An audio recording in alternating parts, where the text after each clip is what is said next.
बिस्मिल्लाहिर्रहमानिर्रहीम। अस्सलाम वालेकुम। Welcome to Safinaz kitchen. Like करें सफ़ीनाज़ किचन यूट्यूब चैनल को, साथ में घंटी के बटन को क्लिक करें और पाएँ डेली अपडेट्स। आज मैं बना रही हूँ किमाड़ी मनोड़ा की फ़ेमस फ़िश फ्राई। इस फ़िश फ्राई को बनाने के लिए मैंने 1 kg पापलेट फ़िश ली है। इसे अच्छे से वॉश करके सेंटर से कट कर लिया है। तो चलिए बनाना स्टार्ट करते हैं।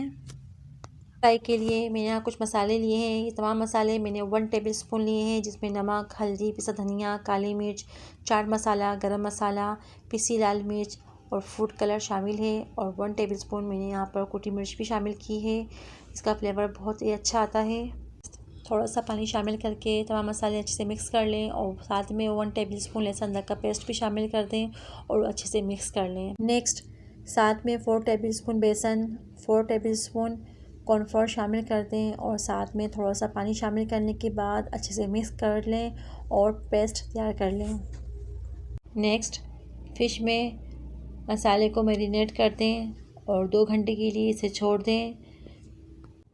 नेक्स्ट 2 घंटे के बाद आप फ़िश को मस्टर्ड ऑयल में डीप फ्राई कर लें। ये किमाड़ी मनोड़ा में मिलने वाली फ़िश फ्राई की ऑथेंटिक रेसिपी है। इसकी रेसिपी घर में ज़रूर ट्राई कीजिएगा। दुआ में मुझे याद रखिएगा। मेरी वीडियो को लाइक करें, कमेंट करें, सब्सक्राइब करें। अपना बहुत सारा ख्याल रखिए। अल्लाह हाफिज़।